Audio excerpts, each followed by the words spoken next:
My name is PK and welcome to இயற்கை மொழி. இன்னைக்கு வீடியோவில் மாடி தோட்டத்தில் கேரட் எப்படி விதையிலிருந்து அறுவடை வரைக்கும் வளர்க்குறதுன்றத பற்றி தான் பார்க்கலாம். எனக்கு இதுக்கு முன்னாடி கேரட் வளர்த்த ஒரு அனுபவம் கிடையாது. ஸோ இதுதான் நான் ஃபர்ஸ்ட் டைம் நான் வளர்க்குறது. அண்ட் இதில் நான் செஞ்ச மிஸ்டேக்ஸ் எல்லாத்தையும் நான் ரொம்ப டீட்டெயிலாக எக்ஸ்பிளைன் பண்ணுறேன். நீங்கள் கேரட் ஆரம்பிக்கிறப்போ இதெல்லாம் மைண்டில் வச்சு ஸ்டார்ட் பண்ணுங்கள். அண்ட் இந்த வீடியோவை நாம் கேரட் வளர்க்குறதுக்கான மண்கலவை தயாரிப்புலேருந்து ஆரம்பிக்கலாம். கேரட்டை இந்த மாதிரி ஒரு அகலமான ஒரு க்ரோ பேக்கில் தான் நான் வளர்க்குறேன். இந்த மாதிரி ஒரு க்ரோ பேக்கில் ஆரம்பிக்கிறதும் ரொம்ப கரெக்டும் கூட. மண்கலவைக்கு நான் புதுசாக மண்கலவை எதுவும் தயாரிக்காமல் நான் ஆல்ரெடி காய்கறி வளர்த்துருந்த போன சீசனுக்கு யூஸ் பண்ண அதே க்ரோ பேக்கு மண்கலவை எடுத்து நான் புதுப்பிச்சு தான் நான் யூஸ் பண்ண போகிறேன். இந்த ப்ராசஸை எப்படி பண்ணுறது, பழைய மண்ணை எப்படி வேஸ்ட் பண்ணாமல் அதை மறுபடியும் ரீஹென்ஹான்ஸ் பண்ணி நம்ம யூஸ் பண்ணுறதுன்றதை பற்றி ஒரு டீட்டெயிலான வீடியோ என்னோட சேனலில் போஸ்ட் பண்ணியிருக்கேன். அந்த வீடியோக்கான லிங்க்கை நான் கொடுக்குறேன், வேணுன்றவங்க மறக்காமல் செக் பண்ணி பாருங்கள். ஜஸ்ட் ரெகுலராக காய்கறி வளர்க்குறதுக்கு என்ன மாதிரியான மண்கலவை ரெடி பண்ணுவோமோ அதே மாதிரி தான் நான் இதில் ரெடி பண்ணியிருக்கேன். மாட்டு எரு, மண்புழு உரம், வீட்டு குப்பையிலேருந்து ரெடி பண்ண உரம், தேங்காய் நற்கழிவு, கொஞ்சமாக வேப்பம் புண்ணாக்கு. ஸோ இந்த மண்கலவை தயாரிக்கிறதுல நான் பண்ண ஒரு மிகப்பெரிய மிஸ்டேக் என்னன்னா, கேரட் வளர்ப்புக்குன்னு தனியாக ஒரு மண்கலவை நான் ரெடி பண்ணல. பிகாஸ் கேரட்ன்றது ரொம்ப சீரான மண்கலவையில் ரொம்ப சிறப்பாக வளரும். மண்கலவைன்றது கொஞ்சம் கல்லும் குப்பையுமா இருந்ததுன்னா அந்த கேரட் ஒரு ஷேப்பாக வளராது. அண்ட் அது வளர்ச்சியில் பெரிதளவு பாதிப்பை ஏற்படுறதுக்கான வாய்ப்புகளும் இருக்கு. ஸோ நீங்கள் மண்கலவை நீங்கள் தயாரிக்கிறப்போ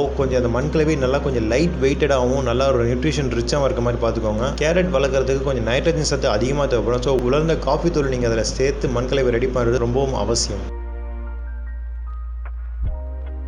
ஸோ மண்கலவை ஃபில் பண்ணதுக்கப்புறமா அதை நம்ம ஈவென்ட் பண்ணிட்டு அந்த மண்கலவை நம்ம கரெக்டாக செட் பண்ணிடலாம்.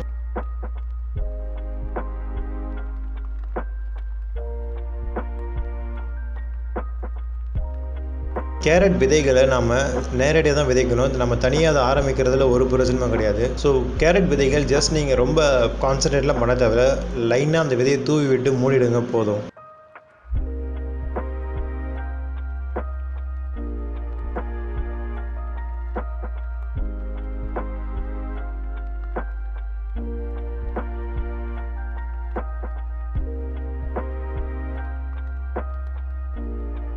கரெக்டாக ஒரு 10 நாள் கழிச்சு அந்த விதைகள்லாம் முளைக்க ஆரம்பிச்சிருக்கு. கேரட் வளர்க்குறதுக்கு குளிர்காலம்ன்றது ரொம்ப சூப்பராக இருக்கும். ஆனால் வெயில் காலத்துலையும் கேரட் தாராளமாக வளர்க்கலாம் தான் நான் நினைக்கிறேன். பிகாஸ் நான் ட்ரை பண்ணி விதை போடுறப்போ அந்த விதைகள் நல்லாவே முளைச்சும் வந்திருக்கு.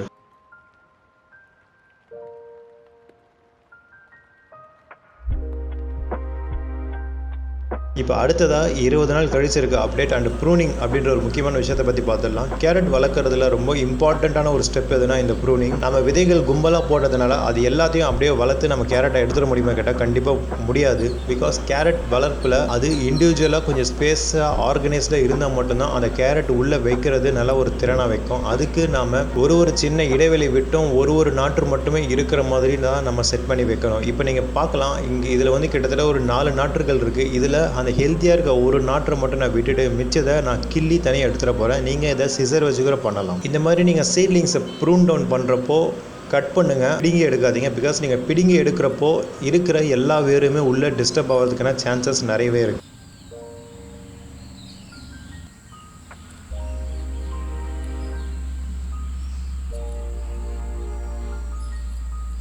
இந்த மாதிரி ஹெல்த்தியாக இருக்க ஒரு சீட்லிங் மட்டுமே விட்டுட்டு நம்ம சுற்றி இருக்க சீட்லிங்ஸ் எல்லாத்தையும் நம்ம ரிமூவ் பண்ணுறப்போ இருக்கிற அந்த ஒரு சீட்லிங்ஸ் நல்லா திறனாகவே வளர்ந்து வரும்.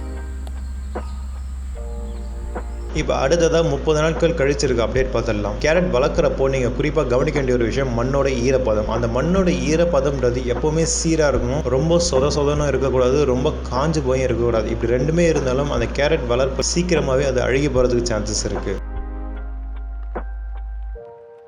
இப்போ கரெக்டாக விதை போட்டதுலேருந்து 45 நாட்கள் கழிச்சிருக்க அப்டேட் இதுதான்.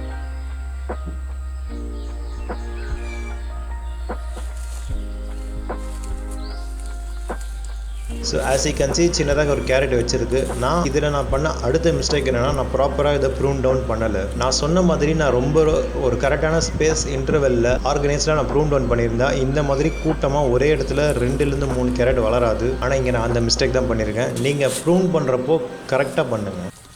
இப்போ அடுத்ததாக 55 நாட்கள் கழிச்சிருக்க அப்டேட்டை பார்த்துடலாம். கேரட் உண்மையிலேயே கரெக்டாக தான் வளருதான்னு செக் பண்ணுறதுக்காக நான் ஒரே ஒரு கேரட்டை மட்டும் பிடுங்கி பார்க்க போகிறேன்.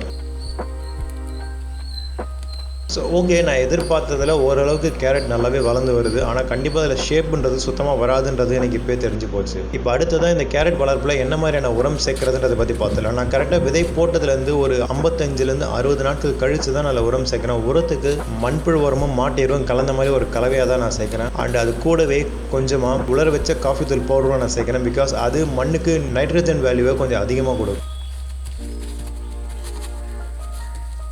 இப்போ கரெக்டாக விதை போட்டதுலேருந்து ஒரு 65 நாட்கள் கழித்து நம்ம இந்த கேரட்லேருந்து முதல் அறுவடை எடுத்துடலாம். கேரட்டை நீங்கள் அறுவடை செய்கிறப்போ அதை கொஞ்சம் மேலே பிடிச்சி லைட்டாக கொஞ்சம் அதை ஷேக் பண்ண மாதிரி எடுங்க. ஒரேடியாக டக்குன்னு பிடிங்கிறாதீங்க. பிகாஸ் அது உடையிறதுக்கு சான்சஸ் இருக்குது. அண்ட் பக்கத்தில் அது கூட நெருக்கமாக வளர கேரட்டையும் அது ஈஸியாகவே பாதிப்பை ஏற்படுத்திடும். ஸோ அறுவடை பண்ணுறப்ப கொஞ்சம் பொறுமையாகவே தனித்தனியாகவே அறுவடை பண்ணுங்கள். நான் மண்கலவை ஏன் சீராக ஈவனாக எந்த ஒரு குப்பையும் கல்லும் இல்லாமல் இருக்கணும்னு சொன்னதுக்கான காரணம் இதுதான். நீங்கள் பார்க்கலாம் கேரட் எந்த அளவுக்கு ஷேப்பே இல்லாமல் ரொம்ப அன்ஈவனாக வளருதுன்றது.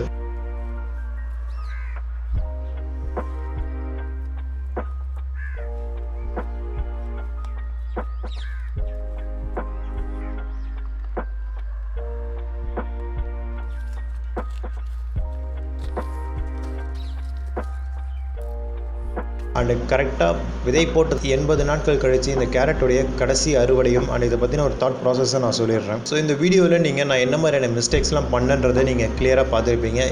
நான் கேரட் வளர்க்குறதுல இதுதான் ஃபர்ஸ்ட் டைம். ஸோ இந்த மிஸ்டேக்ஸ்லாம் நான் நெக்ஸ்ட் டைம் நான் ரிப்பீட் பண்ணாமல் ஒரு வீடியோ எடுத்து அதை நான் கண்டிப்பாக போஸ்ட் பண்ணுறேன். குறிப்பாக நீங்கள் கேரட் வளர்க்குறப்போ மைண்டில் கவனமாக வைக்க வேண்டிய ஒரு சில விஷயங்கள். ஃபர்ஸ்ட் மண்கலவை முடிஞ்ச அளவுக்கு எந்த ஒரு கற்களோ இல்லை குப்பையோ இல்லாமல் பார்த்துக்கோங்க. அண்ட் மண்கலவை நல்லா லைட்டாக இருக்க மாதிரி பார்த்துக்கோங்க. ரொம்ப களிமண் மாதிரி ஒரு மண்கலவை ரெடி பண்ணாதீங்க.